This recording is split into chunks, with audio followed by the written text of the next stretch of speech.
El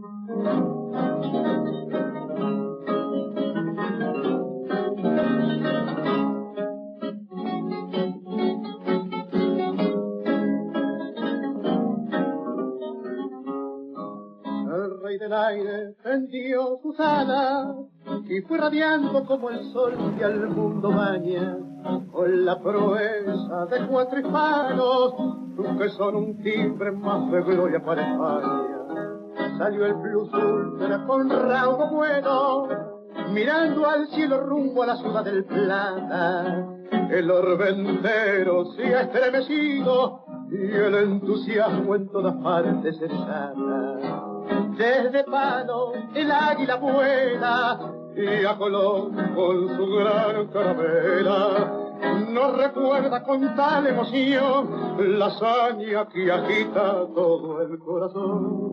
Franco y alta los geniales, los 3 Conradas son inmortales. Los españoles van con razón cantando al ver el galardón de su nación, y cantarán con todas las naciones, entrelazando los corazones.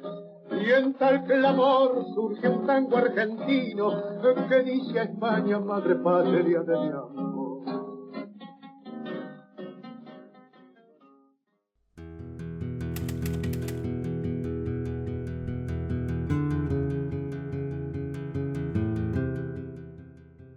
Hace muchos años que dejé de escribir para la prensa diaria, pero las frecuentes alusiones en estos días a mi nombre, en los periódicos y en el Parlamento, me determinan a romper esa reserva.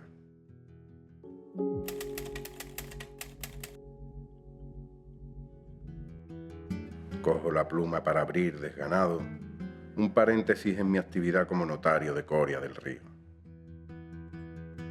Cuantas veces conversé con Ramón Franco, siempre escuché al comandante hablar de España, de esa España confusa, inédita, en tránsito, en crisis radical. España parturienta, asistida no por comadrones, sino por modistos, como si el futuro de España estuviese en el deseo de vestir un traje tricolor o de tocarse con un gorro frigio. A los 3 meses de república, el gobierno provisional se ha limitado a cambiar los símbolos y algunos nombres de los sillones. Angustia, ¿ha venido Pedro Ballina? No, Blas, aún no ha llegado. Antes de narrar los hechos que dieron el origen al complot de Tablada y contar sus causas y consecuencias, necesito exponer el concepto de revolución aplicado a España y Andalucía, de ese programa electoral que asustó tanto al gobierno provisional. Es necesario que lo haga para que los andaluces puedan entender la insólita persecución que se inició contra nosotros.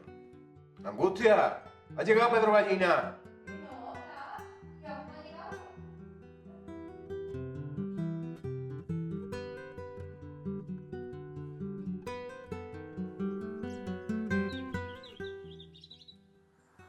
Ay, Blas, me enamoré de ti por muchas cosas. Entre ellas tu desprendimiento y generosidad hacia los demás. Hemos formado una hermosa familia.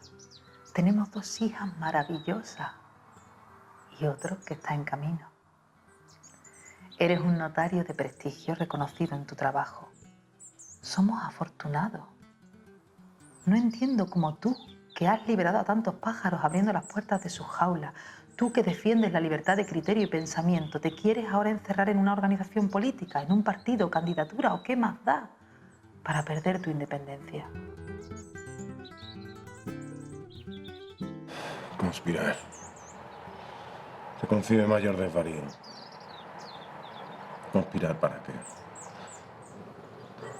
Nuestra finalidad era solo desenmascarar al gobierno provisional. Dar un grito de alerta a la opinión pública para que no confiara en la deriva de un gobierno alejado del sentir republicano.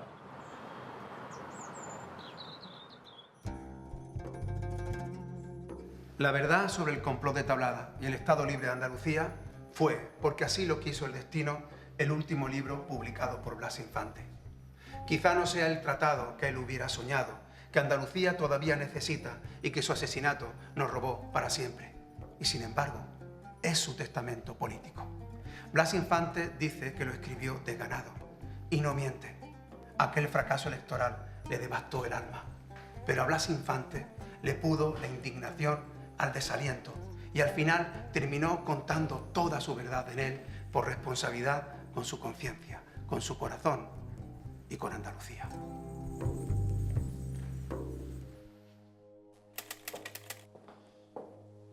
Comandante Ramón Franco, el gran héroe de la aviación española. Te veo igual que en las famosas fotografías de la travesía del Plus Ultra. Bueno, no creas que estoy tan igual. Ya hace 5 años de la aventura del Plus Ultra, la primera travesía aérea del Atlántico Sur. Y la gente lo recuerda como si fuera hoy. Pero el fracaso de mi segunda expedición al Atlántico Norte, que casi me cuesta la vida, me dejó bastante tocado. Bueno, Ramón, si llegaste a comandar ese momento de gloria y optimismo para España, es porque reunías todas las condiciones.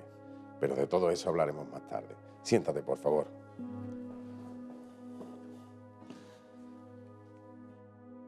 Ramón Franco representaba un personaje entre lo mítico y lo revolucionario. Es decir, mítico porque era una mezcla de deportista y aventurero. En aquel momento la aviación era un sector nuevo de la tecnología y del apartado castrense. Es un hombre que a raíz del vuelo del Plus Ultra se convierte en un héroe nacional, que a la altura de 1930 toma partido claramente en contra del rey y de la monarquía. Es el que subleva la base de Cuatro Vientos en diciembre de 1930, marcha al exilio a París unos meses y regresa a España recién proclamada la Segunda República, digamos, en olor de multitud. Nace para la fama con el Plus Ultra, pero nace para el republicanismo con su enfrentamiento con Primo de Rivera en su segundo intento de vuelo transatlántico, que se genera en el vuelo que sería en el Atlántico Norte, que fracasa. Él cree que porque le han cambiado el avión que tenía preparado para hacerlo, y entonces eso genera una reacción contra Primo de Rivera y contra el sistema monárquico, que le va a determinar y a hacer un giro político e ideológico hacia la extrema izquierda y hacia el republicanismo puro y duro. Una candidatura, además encabezada por un personaje tan popular como Ramón Franco, ni Blas Infante ni el resto de los candidatos de esa candidatura podían compararse en popularidad a Ramón Franco. Es lógico que fuera visto con inquietud por parte de las autoridades políticas de ese momento, ¿no? Canaliza un montón de expectativas, impulsa ideas revolucionarias dentro de la estructura del ejército. Hay que pensar que Ramón Franco era el jefe de la aviación militar desde mayo del 31. Es decir, no estamos hablando de un mero comandante, es el jefe de la aviación militar. Y un hombre que con un discurso muy elemental, su capacidad oratoria era nula o incluso inferior a la de su propio hermano, pero que sin embargo se convierte en un símbolo para esos sectores más a la izquierda, más revolucionarios, más radicalizados, que también coexisten en lo que es el sistema de partidos y de fuerzas de la Segunda República. Verás, Ramón, hay algo que me preocupa y por eso quería hablar contigo antes que con el resto. Por cierto, quiero que sepas que también he convocado a esta reunión a Pascual Carrión. Magnífica idea. Creo que su presencia junto a la tuya aporta al grupo el carácter constructivo y coherente que necesitamos. Me ha costado la misma vida convencerlo, pero finalmente se va a integrar. Con él nuestra candidatura alcanza un gran nivel. Efectivamente, Carrión es de entendimiento constructivo. Como técnico agrónomo es insuperable. Y lo más importante, gran conocedor del problema agrario en Andalucía. Bueno, tan conocedor como tú. Por algo habéis sido nombrados por el gobierno provisional miembros de la Comisión Técnica Agraria. Entre los candidatos de esa lista encabezada por Franco, quizás el más moderado, más en su capacitación como técnico, como ingeniero agrónomo, era la figura de Pascual Carrión, que después iba a llevar a cabo pues, una labor de inventariado de todo el catastro de la riqueza rústica de España, que en buena medida es una documentación que es lo que permitió poner en marcha ya en el 32, en septiembre del 32, la Ley de Reforma Agraria. Por cierto, ¿qué tal las reuniones por Madrid?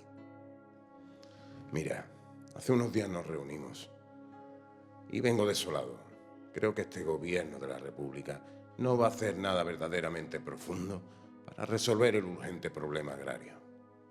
temen el poder de los latifundistas. Y se equivocan. Totalmente de acuerdo, Blas.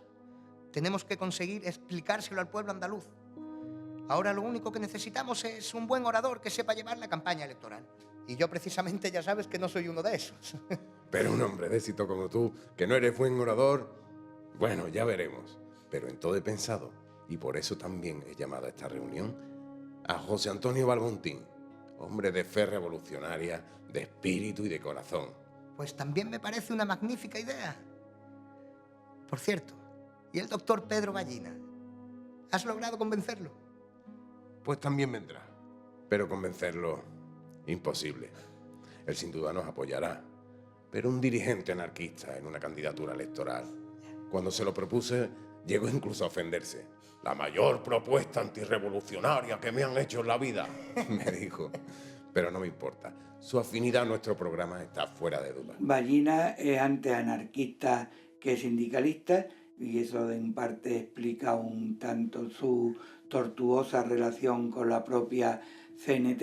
En la presencia suya en los mítines apoyando a la candidatura significa un poco la necesidad de que ese voto oculto tradicional anarquista emergiera en un momento vital como es el proceso constituyente de 1931. El problema de fondo, Ramón, son los oportunistas que han ingresado en los partidos y quieren mantener la misma mecánica de turno de poder que venían haciendo las facciones monárquicas, con leyes y métodos electorales borbónicos vigentes. ¿Será Pascual Carrión? O José Antonio Balbontín. Iré a ver.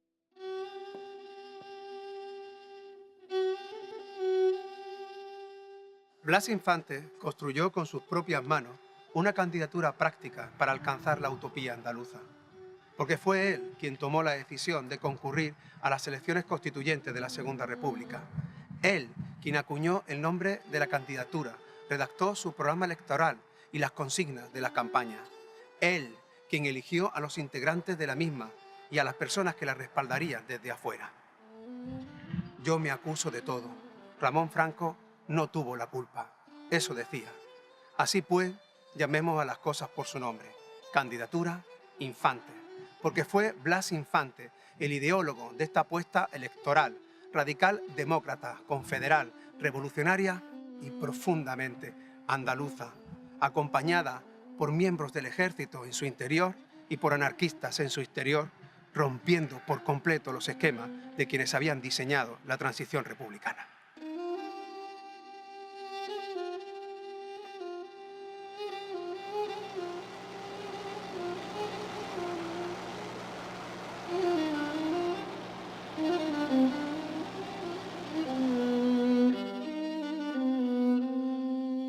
Estamos hablando de que iban a iniciar y liderar una marcha del campesinado frente a la ciudad de Sevilla y que iban a utilizar y estaban utilizando las avionetas para lanzar y sobrevolar por Sevilla, lanzando proclamas y estabillas con el Viva Andalucía Libre. Blas Infante es consecuente con lo que había defendido desde 1914. Desde un primer momento planteaba que el ideal, es decir, el objetivo central para Andalucía era la tierra de Andalucía para los trabajadores andaluces.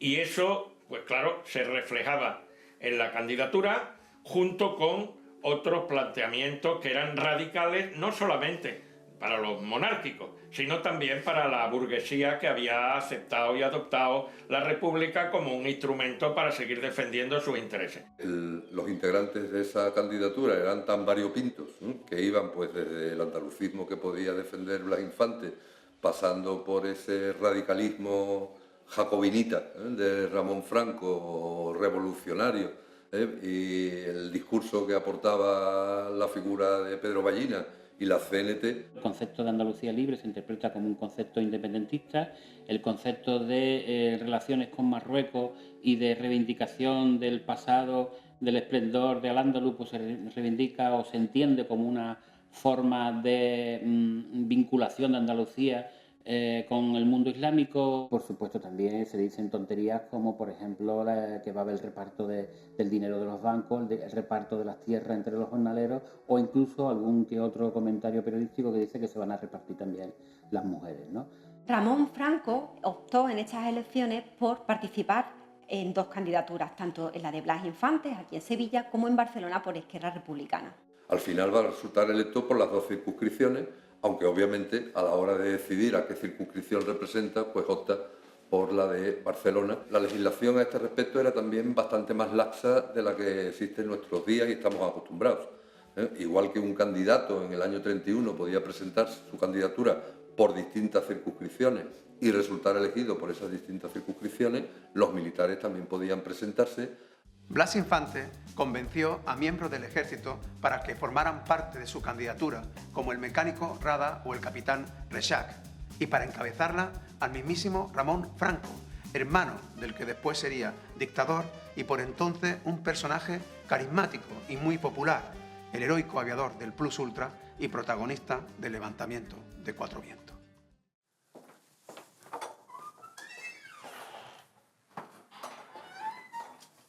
Mi querido amigo Balbontín, ¿cuánto tiempo sin verte? Acompáñame, por favor, que nos espera todo un héroe nacional. No me digas que ha llegado Ramón Franco, el apasionado hombre de acción y de otras muchas aficiones, que mejor no hablar. Acompáñame, por favor. Mi querido Balbontín, nuestro gran poeta social. Precisamente hoy he comenzado a leer tu último libro. ¿Mi último libro? ¿No es posible? Dios mío, pero si acabo de dejarlo en la imprenta. Ramón, eres tan rápido como un águila. Me gusta que me compares con las águilas. Me identifico mucho con ellas. Hombre, siempre mejor águila que gallina. Como decía Lenin, las águilas pueden volar tan bajo como las gallinas, pero las gallinas nunca podrán volar tan alto como las águilas. Mi querido poeta, ¿sabes? Deberías dedicarte a la política. Hay pocos políticos con sentido del humor. José Antonio, por favor, mientras llega Pedro Ballina y el resto, ¿por qué no nos recitas un poema que nos inspire en el tema de esta reunión? Pero bueno, siempre me hacéis lo mismo. Bueno, a mí me parece muy buena idea. Está bien. Encantado de dedicaros un poema. ¿Dónde está España? El nietecillo pregunta, con el dedo sobre el mapa. Abuelo, ¿dónde está España? Y el anciano romancero, que luchó en la barricada por la España y por la idea, en otra edad ya lejana, rumorea la pregunta del niño. ¿Dónde está España?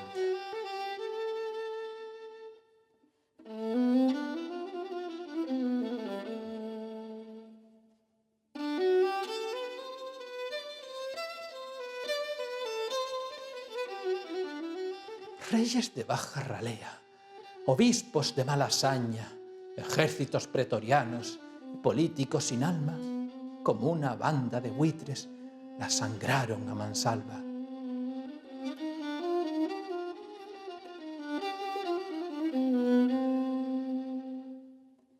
España vive de nuevo y nadie podrá matarla. España alienta y renace como una llama en la ilusión de tus ojos y en el candor de tu alma. Blas Infante acertó con la estrategia porque conocía muy bien el diagnóstico y por esa razón fabricó un altavoz electoral para dar cabida al andalucismo político y a los movimientos anarquistas que nada querían saber de convocatorias electorales. Blas Infante sabía de la necesidad, de la oportunidad histórica de aprovechar los primeros comicios republicanos para inyectar la cuestión andaluza y sus problemas en el debate constituyente. Blas Infante no eligió un partido, eligió una candidatura, una lista de ciudadanos alejados de la disciplina de los partidos y de la política como medio de vida, casi estado civil para muchos tránsfugas del régimen derrocado que consiguieron medrar en las filas republicanas. Con esta decisión formal, lanzaba dos mensajes rompedores. Uno, de rechazo hacia esas estructuras políticas continuistas, y otro, de aproximación ideológica al anarquismo y a otras formas de organización abiertas a la participación ciudadana.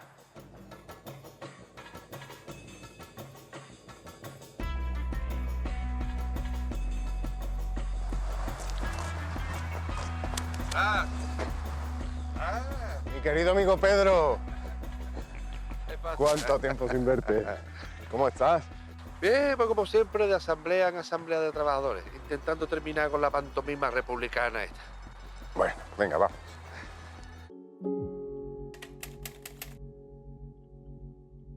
Miren ustedes quién ha venido a visitarnos. ¡Qué alegría, Pedro!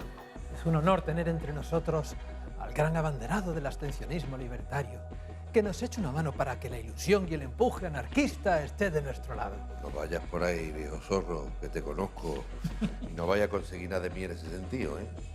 Amigo Pedro, sabes que te admiramos profundamente. Contigo vamos a barrer todo lo que se oponga al triunfo de la voluntad popular. Que un grupo de generales trata de establecer una dictadura o régimen fascista. Arrastrarlos o lincharlos sin la única ley que la ley de Lynch. Que un grupo de coroneles se reúne como simple amenaza o con el fin de tomar medidas contra el pueblo. Se les quema o se les hace volar en su propia guarida. Que un obispo o un sacerdote desde su púlpito trata de hacer campaña política quebrantando sus votos, disciplina y neutralidad. Se recomienda el uso de la dinamita. Por favor, Ramón. Doctor, dale algún medicamento a nuestro amigo que ha vuelto a entrar en posesión diabólica. ¿Medicamento? No. Todavía no existe medicina para haceros desistir de vuestra participación en las elecciones. El diagnóstico es claro. Padecéis una enfermedad que solamente se quita con un régimen muy severo. Por ejemplo, los morfinómanos. Entonces, ¿estás dispuesto a formar parte de nuestro movimiento revolucionario? La candidatura de Blas Infante tuvo que tener un voto ligado al mundo anarcosindicalista. Eso está claro. Porque si no, ¿quién lo iba a votar? ¿Los socialistas? ¿Los republicanos? Lo votarían los republicanos, pero no los republicanos de Azaña, ni los de Alcalá Zamora, ni los de Marcelino Domingo, sino los votarían los republicanos, digamos, de extrema izquierda. Pedro Ballina, como anarquista, no estaba, digamos, muy predispuesto a la cuestión del voto, pero Pedro Ballina tampoco, digamos, era un abstencionista hasta el final. Sí, Pedro Ballina en ese aspecto, digamos que es accidentalista. La candidatura del año 31 conectaba perfectamente con algunas de las reivindicaciones y de las luchas más importantes del movimiento libertario, del anarquismo andaluz, sobre todo rural. Porque, claro, la máxima, el lema de la tierra para el que la trabaja, al fin y al cabo, con otras palabras, eso es lo que venía planteando desde 1914 Blas Infante. Sí, la vida de la Segunda República no puede ser contada sin tener presente a la CNT.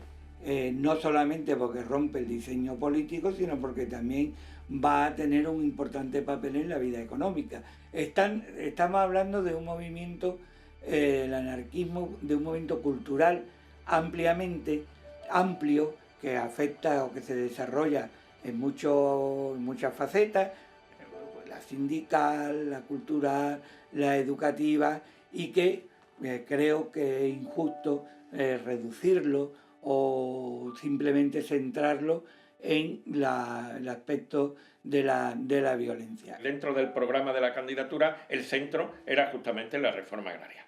Por tanto, tenía que conectar con las aspiraciones y con la organización de esas aspiraciones más importantes en los campos andaluces, en la mayoría de los sitios, que era justamente el movimiento anarquista, y la importancia también de, y no por casualidad, de la relación entre Blas Infante y Pedro Ballina. Naturalmente que estoy con vosotros, pero porque no sois políticos, sino hombres de conciencia. Os apoyaré, pero desde fuera de la candidatura. Yo seguiré llamando al pueblo de Sevilla, que como sabéis acuden en masa a los mítines de la CNT. Y seguiré hablando de la revolución y de la figura de Sarabochea, cuya actitud deberíais de coger como ejemplo.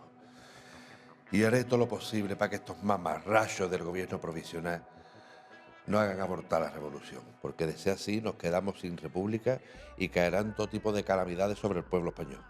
Más calamidades no es posible. La mayor parte de los jornaleros andaluces pasan muchos meses sin trabajar y sin comer lo necesario, y durmiendo entre matorrales como perros vagabundos. Y cuando trabajan lo hacen de sol a sol, por unas rebanadas de pan mojadas en aceite y por unos pocos céntimos.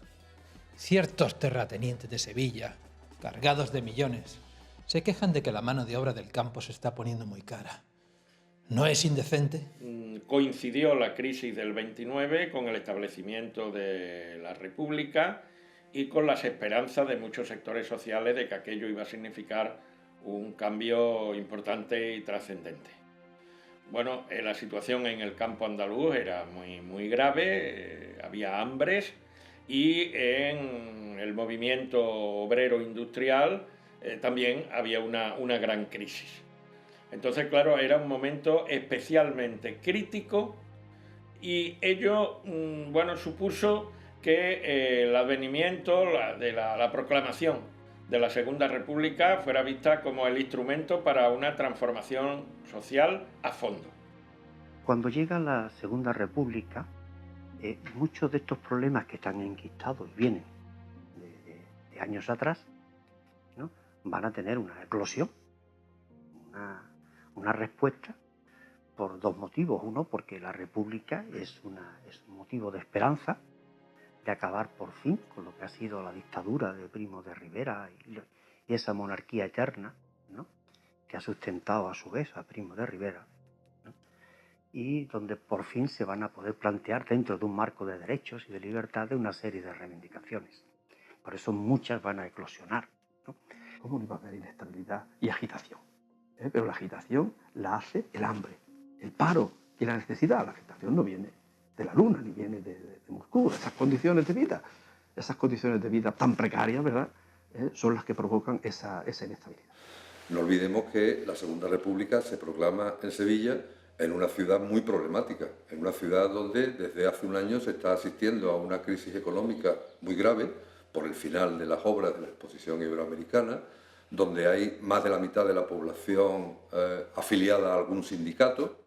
Se habían hecho tantas cosas en la exposición del 29, se había hecho de todo menos casas para esos obreros que habían venido. ¿Y dónde está ese peonaje que ha venido? En las casas de vecinos. Más bien habría que decir casucha, donde no hay ni siquiera un desagüe en condiciones, sino un pozo ciego, al lado a lo mejor de un pozo de agua en el patio.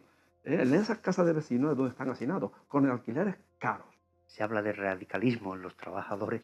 Más radical aún era la realidad social y económica, por una crisis económica muy fuerte, con un paro también importante, y cuando hablamos de paro en 1931, donde si te quedabas sin trabajo no tenías protección social de ningún tipo e ibas directamente a la miseria. A consecuencia ya de la inestabilidad monetaria, de la inestabilidad que viene ya en torno a la crisis del 29, la peseta vale muy poco, todo lo que importamos vale mucho, los precios suben. Y claro, lógicamente, los precios suben, las sociedades obreras, y más en un momento de transición, el año 30 ya, en que hay un poquito de libertad, pues se producen esos grandes movimientos huelguísticos, reivindicativos, que son dos hermosas huelgas generales en el año 30. Es decir, no fue la República la que trajo ni la ruina económica, ni la inestabilidad social, ni la inestabilidad política. No, eso no lo trajo la República, eso lo trajo la monarquía, y lo trajo sobre todo la dictadura, con su política suicida, de gastar y no recaudar más. El otro día me decía un obrero reaccionando contra el realismo primitivista gubernamental: a mí me da igual que me pegue un tiro un guardia civil en nombre de la monarquía que de la República. Y el hambre, la terrible hambre jornalera. Esta es más amarga siendo republicana que monárquica, porque además de ese hambre de pan, es hambre de esperanza defraudadas por la República. Si la República no nos deja ni reunirnos, cada vez que convocamos un mitin de jornalero acabamos todo el mundo en el cuartelillo. Los ministros andan diciendo que soy un elemento extremadamente peligroso y que no hay que dejarme actuar. Hasta largo, caballero, está agrio conmigo. En 2 días, 3 detenciones, Blas. 3 detenciones en 2 días. Mira cómo me arte. Le voy a pedir pasaporte a General Cabanella y me voy a la República Catalana. Aquí en Sevilla no se puede vivir con tanto guardia civil. Y mientras gastando el dinero en símbolos, el Ayuntamiento de Sevilla se ha gastado 18.000 pesetas en banderas republicanas, sin importarle la crisis que ha dejado la Exposición Iberoamericana. Y también están los alardes de la ignorancia. El Ayuntamiento de Ávila, que ha quitado de la plaza el nombre de Santa Teresa, desconociendo que para el espíritu no hay tiempo. Y si la revolución no es para espíritu, quedaos con vuestra revolución. a los que bebimos de los libros de Santa Teresa, espíritu revolucionario que llegó a negar el espejo del alma, del hacer en el alma, de la noche oscura, la de aquel gran amigo de Teresa, Juan de la Cruz. Santa Teresa, espíritu revolucionario. Ay, amigo Blas, debería de leer un poquito más a Saragossa o a Bakunin, que la religión no ha traído nada bueno en la historia de la humanidad. En la definición que hace Blas Infante del andalucismo y del nacionalismo andaluz, es un proyecto absolutamente solidario, es un proyecto del nacimiento de una nueva España bajo unos criterios de cooperación y de solidaridad entre los pueblos, y precisamente Blas Infante acusaba a los centralistas de ser los verdaderos separatistas, porque no eran sensibles a esa realidad plural que hoy tiene España. Hablar hoy de la España plural es fácil, lo difícil es hacerla en 1931. El programa básicamente era para tratar de aportar remedios para lo que él llamaba los dolores de Andalucía, básicamente. Claro, habla del dolor de los trabajadores del campo sin tierra y sin trabajo, etcétera, pero también habla del dolor de la dominación sobre las mujeres, por ejemplo. Él se adelantó a su época con unos planteamientos que hoy llamaríamos feministas muy radicales. Digamos, él fue muy crítico con respecto al modelo de familia tradicional, que entendía que era una esclavitud para las mujeres. Él también propugnaba la separación radical entre la Iglesia y el Estado. Es decir, que no eran solamente planteamientos en el ámbito de lo económico, de lo material, que claro que sí lo eran, sino también, digamos, conformaba el programa toda una especie de modelo de sociedad. En toda la provincia de Sevilla, solamente el 1,65% de la población era cumplidora con los preceptos religiosos. Nos podemos imaginar que ese 1,65 es claramente una apostasía generalizada de las masas, como se diría en un tratado, ¿no? Infante quería renovar España desde la periferia. Una España casposa, una España tradicional, una España imbuida en valores del siglo XIX, no se puede entender nunca, como así se le acusó, como de una forma o una opción secesionista o separatista en el contexto de la España de la época, todo lo contrario. No en pocas ocasiones sale a la luz un supuesto complot entre Esquerra Republicana de Cataluña y la candidatura, en este caso liderada por Ramón Franco o Blas Infante. Nunca de eso hay demostrado nada, todo lo contrario. Vuelve a ser parte del bulo de desprestigio para esa candidatura. Es presente en todo lo que es la tradición del andalucismo histórico, la reforma integral, el acceso del jornalero a la propiedad de la tierra, la distribución de los bienes de consumo y bienes de producción, y por supuesto un mensaje absolutamente federal, centrado también en las posibilidades de autogobierno para Andalucía y por supuesto con una serie de valores propios de la tradición andalucista, como son el feminismo, la defensa del medio ambiente o el laicismo, ¿no? Son valores que están ahí y que indudablemente afirmarlos hoy puede resultar cómodo. Lo difícil es defenderlo en aquella época. Yo no te estoy hablando de religión, Pedro. Te estoy hablando de espiritualidad y de fraternidad, que es otra cosa. Hombre, ha llegado nuestro amigo Pascual Carrión.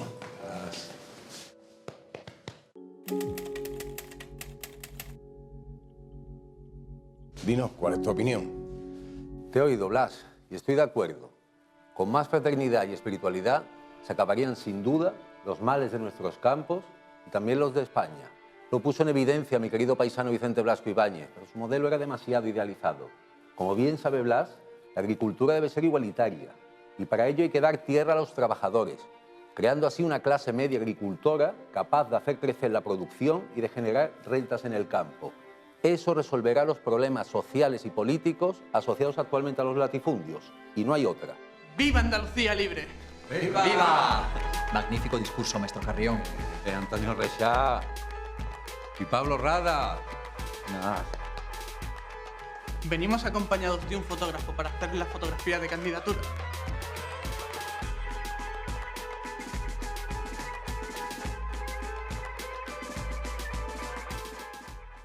Aquella tarde del mes de junio de 1931 se reunieron, entre otros, Blas Infante, Pedro Ballina, Pascual Carrión, José Antonio Balbontín, Antonio Rexach y Pablo Rada.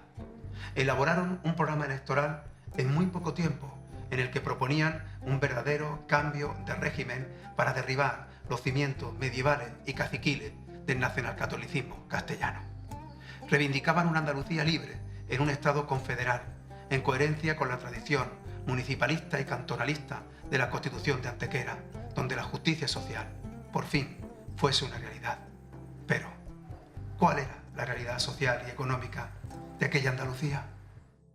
Mortalidad infantil muy alta, analfabetismo, problemas de salud con enfermedades infecciosas que se desarrollan y campan precisamente por el hacinamiento en que está la población, y todo eso unido a un incremento muy notable, ¿no?, de la delincuencia común.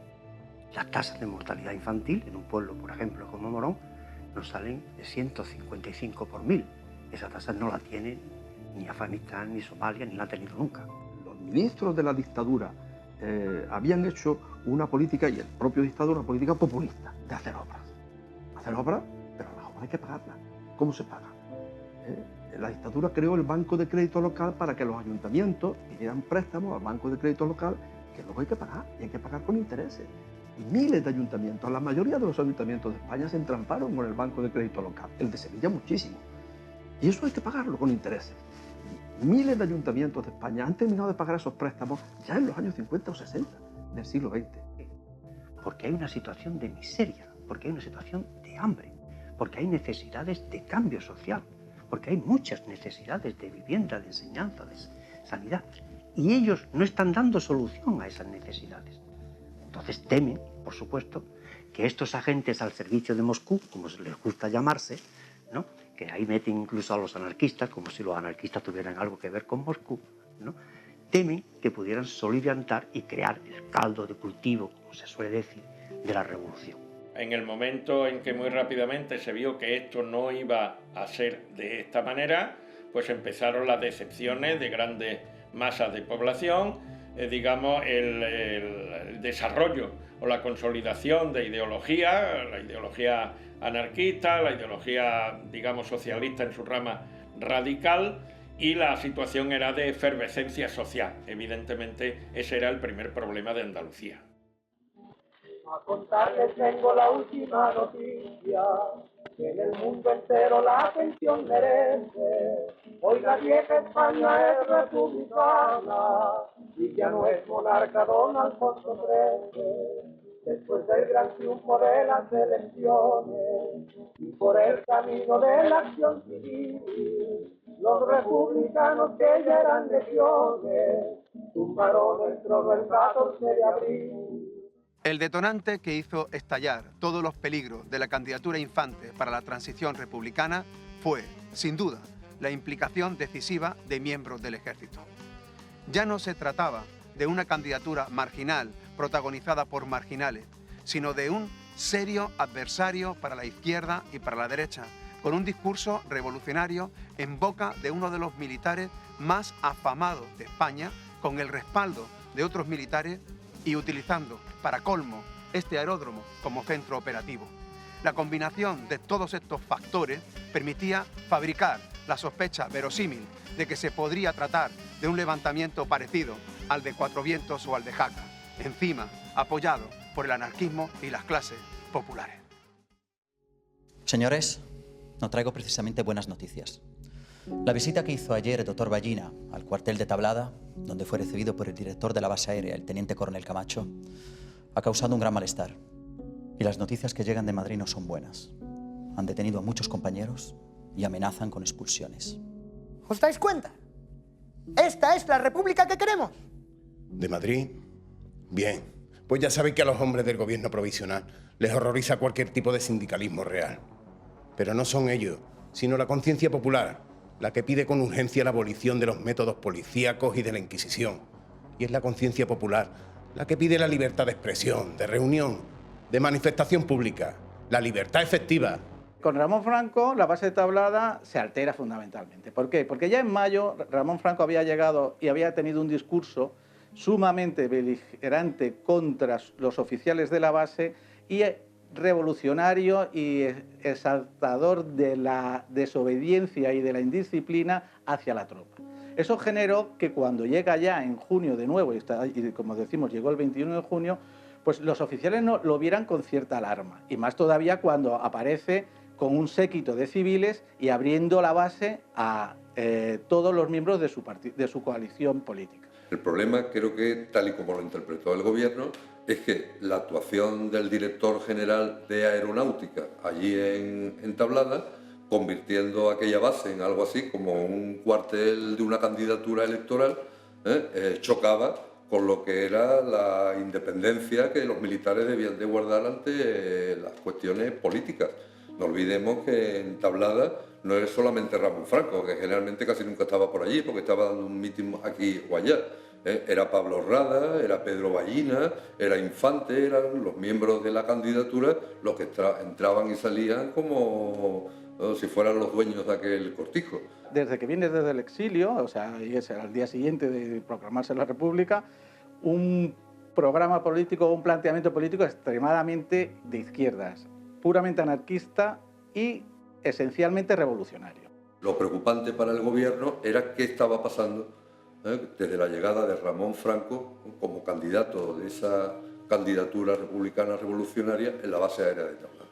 Ramón Franco tiene discursos donde pretende levantar la tropa contra los oficiales y provocar la desobediencia dentro de una estructura como es el ejército, que en 1961 se ha sumado al cambio de una manera pacífica y sin ninguna alteración. Que una serie de militares, entre ellos Ramón Franco, empiezan a descargar sus iras verbales, además con una contundencia revolucionaria, carga contra todo lo que es la estructura del Estado monárquico, es decir, todos los pilares, rey, iglesia, ejército. ¿Y ahora qué carajo va a ocurrir?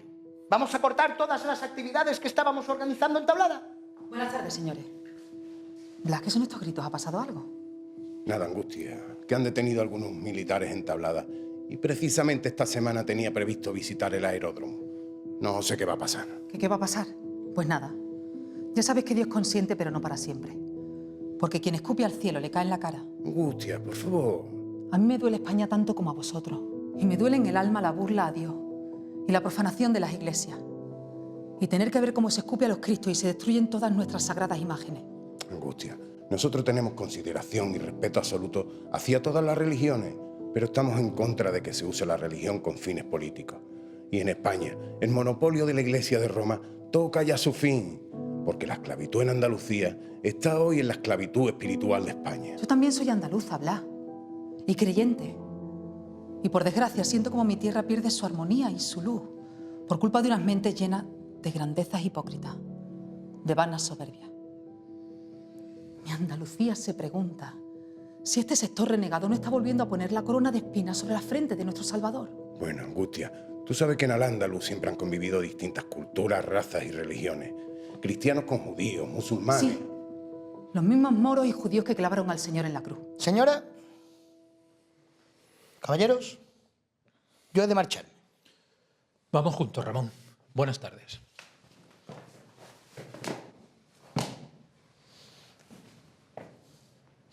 Buenas tardes.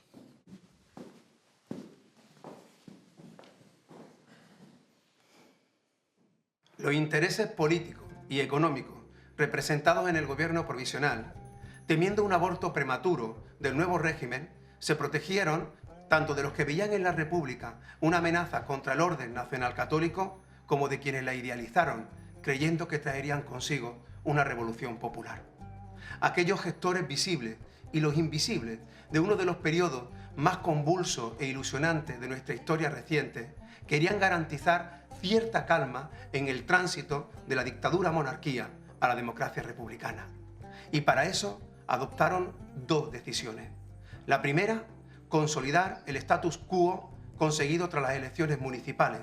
Y la segunda, abordar con moderación las cuestiones más polémicas para la República, en especial la territorial, la agraria, la militar y la religiosa. Pero Blas Infante intuía los riesgos que suelen acarrear estas posiciones intermedias que demasiadas veces no conducen a ninguna parte. Entre la reforma y la ruptura, Blas Infante lo tenía muy claro. Había que romper de forma decidida e inmediata con el antiguo régimen para dar a luz a un nuevo modelo de Estado social y plural en el que Andalucía fuera protagonista.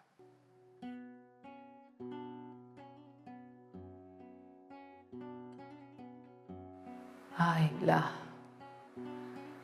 Si te tuviera ahora cerca te lo diría mirándote a los ojos. A esos ojos que se te iluminan especialmente cuando hablas de Andalucía.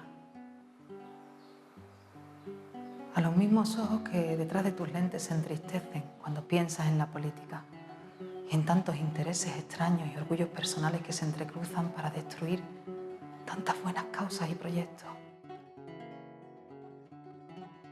Blas, deja a un lado a los políticos. Te lo digo desde el cariño que te tengo y pensando en el mejor futuro para nuestra familia.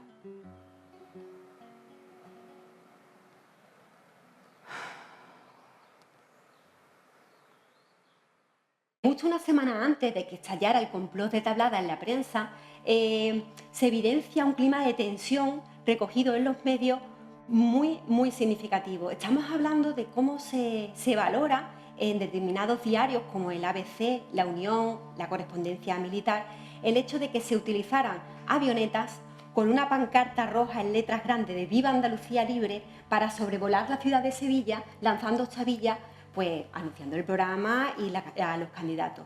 Esto se pone en cuestión, diciendo quién eran esos que lo estaban pilotando y qué autorización tenían. En ese sentido, la candidatura se convertía en más peligrosa, no solamente por su contenido o por la potencia intelectual de Blas Infante, sino también por el conocimiento y la popularidad de ese personaje y sus posibilidades de utilizar medios propagandísticos que hasta entonces nadie había utilizado. Maura ordena y decreta que la prohibición de la utilización de estas avionetas para hacer propaganda electoral, cosa que evidentemente los candidatos se lo toman muy mal y utilizan la prensa pues para criticarlo, ponen en cuestión esa legalidad, una norma totalmente arbitraria y califican como que están utilizando bastardos propósitos a favor del gobierno. También otra cosa que critican es que ellos están utilizando avionetas particulares con su gasolina, no como otros políticos que utilizan coches oficiales con el dinero del Estado. En los días siguientes, Tablada se convierte en elemento de campaña política de Ramón Franco. Aterrizan aviones civiles, los hangares son ocupados, salen aviones para hacer propaganda. Podemos considerar como un ejemplo de fake news el complot de Tablada en la prensa, puesto que no solamente se hicieron eco de unos mensajes y unas noticias que no estaban contrastadas, sino por el momento en el que lo realizaron, justo antes de las elecciones. El poder de la información seguía estando en manos de las derechas. En Sevilla se editaban en esos momentos 5 diarios, que era 1, el Correo de Andalucía, portavoz del Arzobispado; 2, el diario La Unión, dirigido por un futuro diputado de la Comunión Tradicionalista Carlista; otro, el diario ABC, monárquico, propiedad de la familia Luca de Tena; el diario El Noticiero Sevillano, que era propiedad del decano del Colegio Notarial de Sevilla; y se editaba El Liberal, que parecía un periódico casi de izquierdas, pero si lo comparábamos con los discursos y los mensajes que emanaban del Correo, La Unión, etcétera, etcétera. De hecho, los candidatos utilizaron la prensa para lanzar unos mensajes para defenderse de estas acusaciones. En primer lugar, ellos pidieron la nulidad de las elecciones celebradas en Sevilla. Ellos tildaron de sinsentido, sin argumento, no tenían fundamento esas acusaciones, por tanto, lo veían como un ejemplo más del deshacer del gobierno provisional de la Segunda República. ¿Que estaba haciendo propaganda Ramón Franco? Pues claro. ¿Estaban en campaña electoral? ¿Que estaban utilizando aviones civiles? Pues claro. ¿Y que estaban tirando octavillas? Pues claro. Y eso lo sabía todo el mundo, no pasaba nada. Pero sí se quiso que pasara. Se quiso que pasara con una actuación directa, provocada por el mismo Sanjurjo, ¿no? Solo faltaba que la prensa afín al gobierno provisional y al antiguo régimen aventase la nocividad social de una candidatura como esta. Una aleación de militares, anarquistas y nacionalistas andaluces. La suerte estaba echada. Ya tenían la coartada perfecta para justificar la única intervención militar que tuvo lugar en Sevilla en esa fecha. protagonizada por el general Sanjurjo, que no por casualidad replicaría el mismo plan de ocupación en 1932 y en 1936.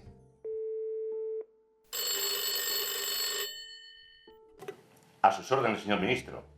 La Guardia Civil y yo personalmente estamos al servicio de la República, con la lealtad que nos caracteriza. Mire, general, el deseo del gobierno es que mañana, día 28 de junio, las elecciones a Cortes Constituyentes se celebren con la máxima normalidad. Y no procede declarar el estado de guerra como usted parece proponer. Pero también es verdad que en Sevilla, según diversas informaciones, se están produciendo actitudes intolerables, especialmente en el acuartelamiento de Tablada. Por eso le he enviado a usted. Ministro, le agradezco muchísimo la confianza que deposita en mí. Y yo, en correspondencia, y ante el temor de una nueva algarada que acabe en disturbios callejeros, incendios o asaltos a iglesias y centros religiosos, ya he desplegado unidades militares por toda Sevilla. Además, se ha sustituido el servicio de vigilancia de la Guardia Civil por el Ejército, que rondará por calles, iglesias y establecimientos militares. Concretamente a la Alameda, Triana, Maestranza y Ayuntamiento se han enviado fuerzas de artillería. Y para su tranquilidad, a partir de este momento voy a iniciar una investigación sobre los gravísimos hechos ocurridos en la base de Tablada. Hombre, general, yo no creo que vaya a ocurrir nada. Pero para evitar desórdenes, el ministro de la Guerra, don Manuel Azaña, habló con usted ayer en Madrid, por lo que tiene usted amplias facultades del gobierno para proceder como aconseje las circunstancias. Eso sí, las medidas serán proporcionales, en todo momento. Ministro, el teniente coronel Camacho y el comandante Romero Basart me dicen que esos rumores no son nada más que bulos. Pero yo no me fío de ellos ni un pelo. Camacho recibió a ese tal Ballina en Tablada. Ministro, un jefe anarquista en el cuartel.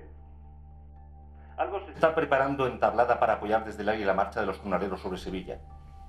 Aunque, afortunadamente, esta mañana, en la propia base de Tablada, en un quirófano, están interviniendo a Ramón Franco, como usted sabe, el cabecilla del complot. ¿Ramón Franco, operado de urgencias? Sí, ministro. Ayer mismo, en un mitin de cierre de campaña en Lora del Río, el escenario se desplomó. Franco resultó con fractura de fémur y Juan Galán, otro militar del complot, también resultó herido. Esto, ministro, más bien parece una obra del Altísimo. General, puede ahorrarse los comentarios. Seguiremos hablando en otro momento.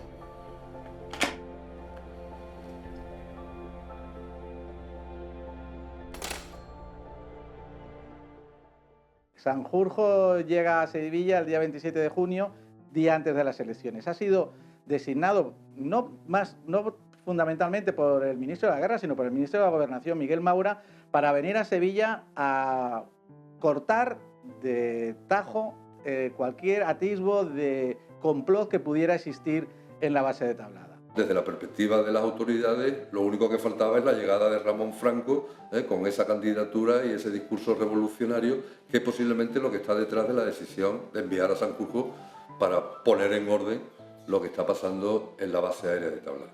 No podemos entender bien lo que es el complot de Tablada si no sabemos bien quién es Sanjurjo y cuáles son sus intereses. Cuando Sanjurjo viene a Tablada, ¿no?, viene a reponer al comandante Tomás Barrón, que esta es su onda, y viene a quitar al teniente coronel Camacho, que era el que estaba.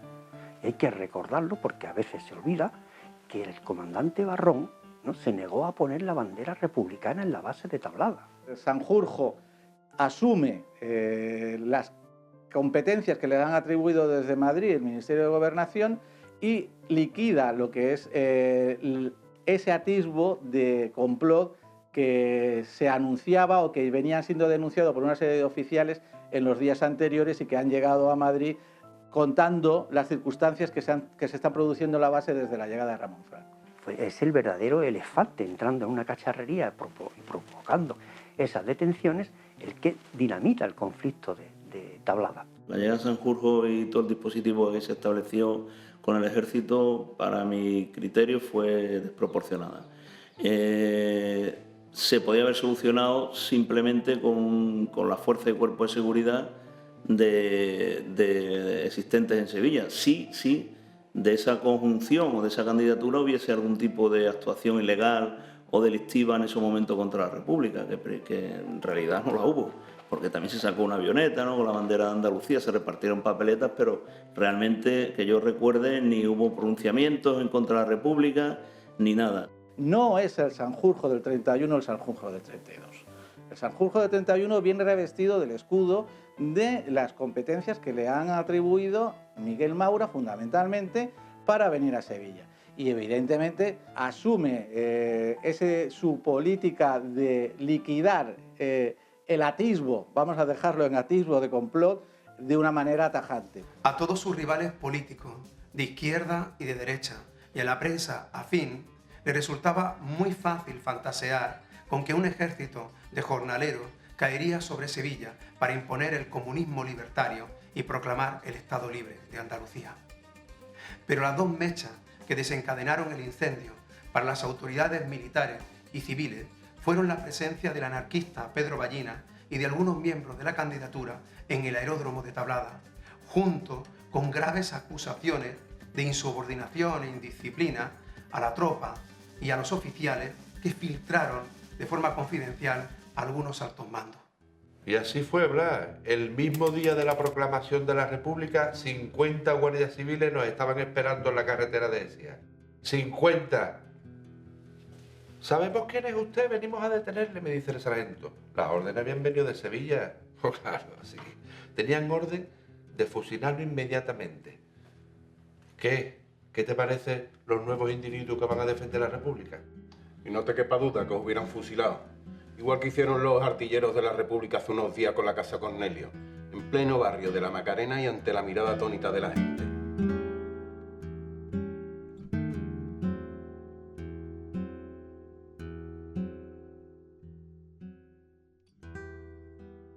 De modo que el pueblo ha habido de libertad, hambriento de pan, y el ejército derribando edificios. Es la alegoría perfecta de lo que es este gobierno provisional de la República, Pedro. Quieren aparentar que han hecho un gran cambio y todo sigue igual. El mismo día de la destrucción de Casa Cornelio comprendí yo por qué la República se había proclamado pacíficamente, sin revolución y sin ruptura. La gente estaba gritando y bailando feliz, porque claro, quería haber entrado en una nueva etapa de justicia. Mientras los reaccionarios sigan conspirando, no pararán hasta que no triunfe el fascismo, Blas. Desde la prensa nos quieren hacer creer que todo el origen del mal es sindical, anarquista o comunista. Ya conocemos los motivos de la destrucción de la Casa de la Macarena. Desde la Inquisición no se decreta un castigo semejante. Fusilando los inmuebles han venido a fusilar la libertad de las ideas. Ese es el valor que tiene la libertad para este gobierno de la República. En Sevilla no se da ninguna revolución, ni intento de revolución cuando se produce la República. Se produce una contestación radical, ¿no?, a la represión radical que se ejerce. Lo que se estaba gestando es un elemento más de inquietud en una ciudad donde ya había vivido desde abril del 31 situaciones complejas, como fue la propia proclamación de la República, las primeras huelgas y conflictos sociales, la quema de conventos de Mayo, en un espacio de tiempo además extraordinariamente breve. En el corto espacio de tiempo que transcurre desde la proclamación de la República hasta la Semana Sangrienta, se suceden en Sevilla 3 estados de guerra. 3, ¿no?, que es una prueba de hasta qué punto hay un intervencionismo del ejército con el beneplácito del gobierno de la República para contestar a los movimientos sociales, ¿no? En este caso, movimientos de gran envergadura donde participan muchos trabajadores en huelga y que participan muchos trabajadores después de la represión que hacen las fuerzas de seguridad. Como sabe, hace una semana que salió de la prisión de Santa Catalina en Cádiz. Allí vino a visitarme un amigo republicano, Rodrigo Soriano, que por cierto le costó la misma vida llegar hasta mi celda. Me contó lo de los crímenes del Parque María Luisa. Lo sabe, ¿no? 4 obreros asesinados cuando lo llevaban de camino a prisión.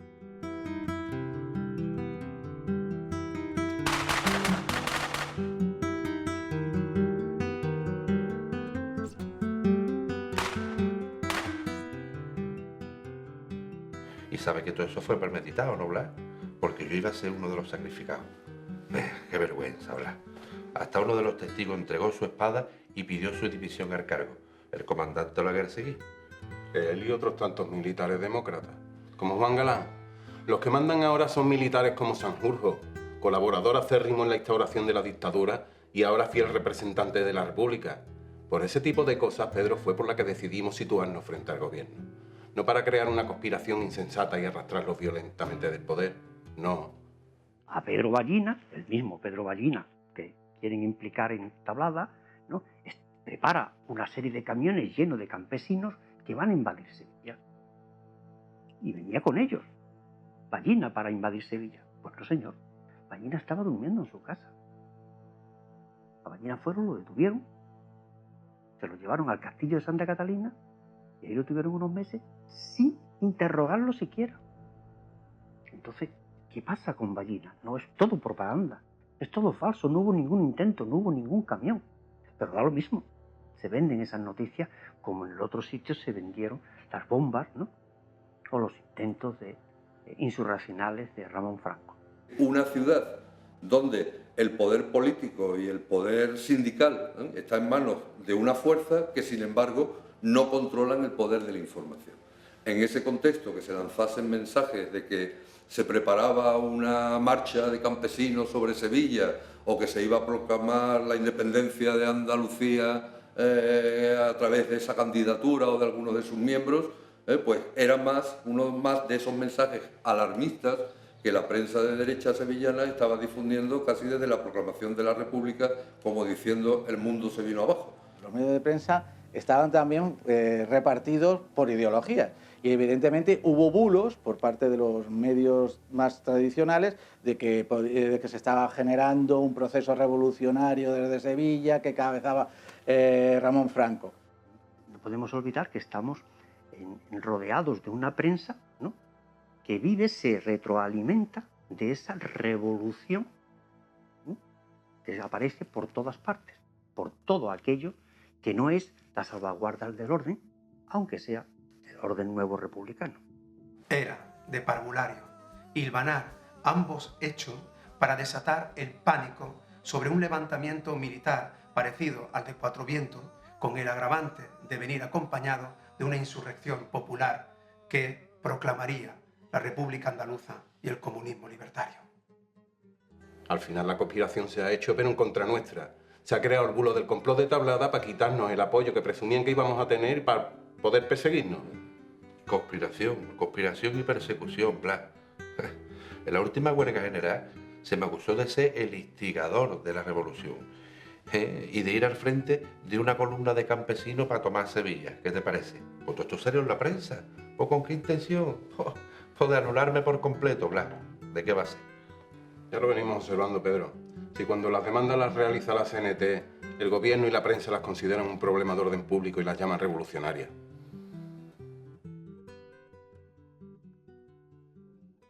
Bueno, el calificativo de revolucionario se utiliza mucho, pero se utiliza sobre todo por el poder. El poder tiene interés en que toda protesta se califique cuanto antes de revolucionaria como una forma de invalidarla. La cuestión era de que había que hacer algo para que los resultados del día de las elecciones, aquella candidatura tuviera mucho menos éxito del que pudiera.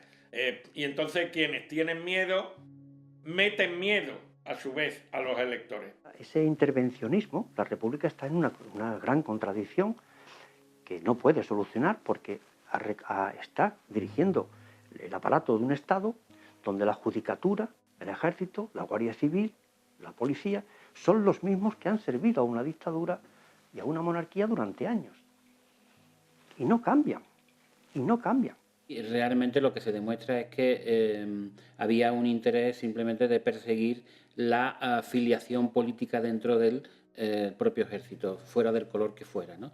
Curiosamente, la República le dio más importancia a los elementos izquierdistas dentro del ejército que a los elementos conspiradores que acabarán triunfando el 18 de julio. La justicia militar en ningún momento entabló la idea de una rebelión. Lo único que hizo fue una investigación a fondo, muy larga, porque hay que decir que el procedimiento acaba en 1933, es decir, 2 años, donde se investiga qué es lo que ha sucedido en Tablada, que son los años, hay que tener claro, que en los que el gobierno es de izquierdas, el gobierno de Madrid. Es decir, es el propio gobierno digamos, moderado de izquierda, el que promueve y que facilita este tipo de investigación.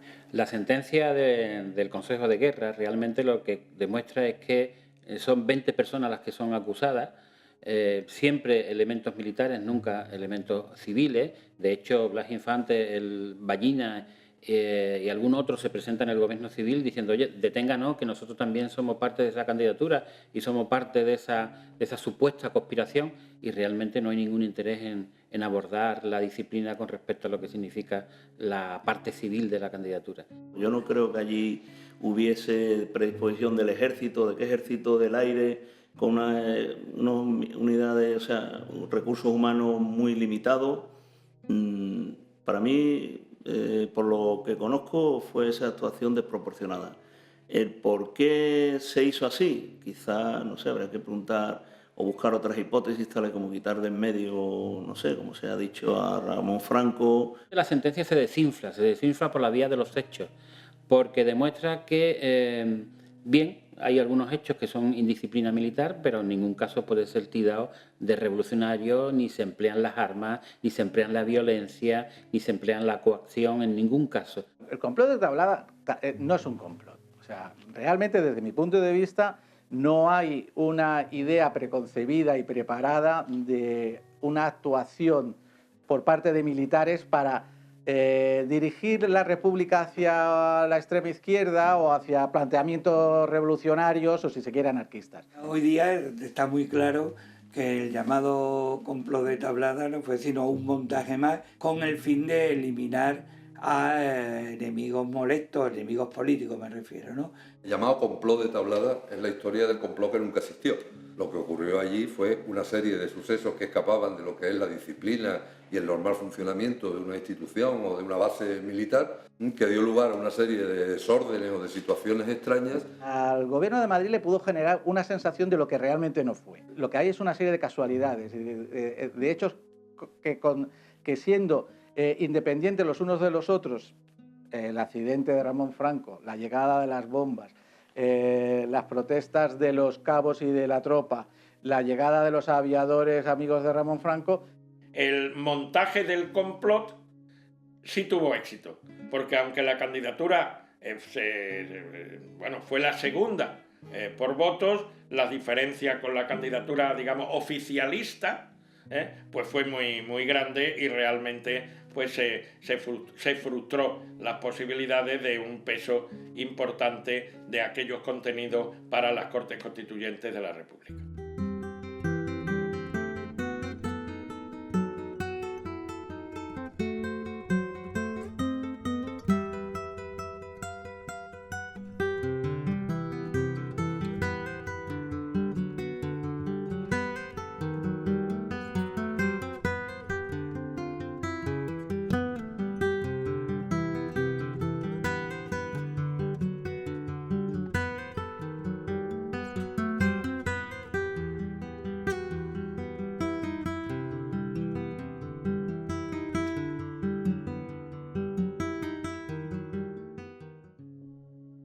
Ramón Franco da la espalda a la República y apoya a los golpistas, encabezado por la figura de su propio hermano, ¿no? Es el único diputado de la Segunda República que acabó bombardeando a sus propios electores, refiriéndose a los bombardeos que desde las Baleares se realizaron sobre la capital de Cataluña. Esto da muestra un poco de la falta de solidez ideológica, en este caso de Ramón Franco, y de la falta de convicciones que tiene. Mientras que Blas Infante paga con su vida ese atrevimiento, precisamente su sentencia de muerte alude al que se presentó en una candidatura revolucionaria andaluza. No es casual que en la sentencia que se firma en 1940 para legalizar el asesinato de Blas Infante el 11 de agosto del 36, esa sentencia se basa en considerando dos acusaciones fundamentales. La primera, que había sido miembro de una candidatura revolucionaria, radical, andalucista, tal, cosa que era cierta. Dos, que había tratado de organizar el andalucismo. Digamos, tenía una carga muy importante no solo de regeneración, sino de revolución social, porque Blas Infante era un revolucionario.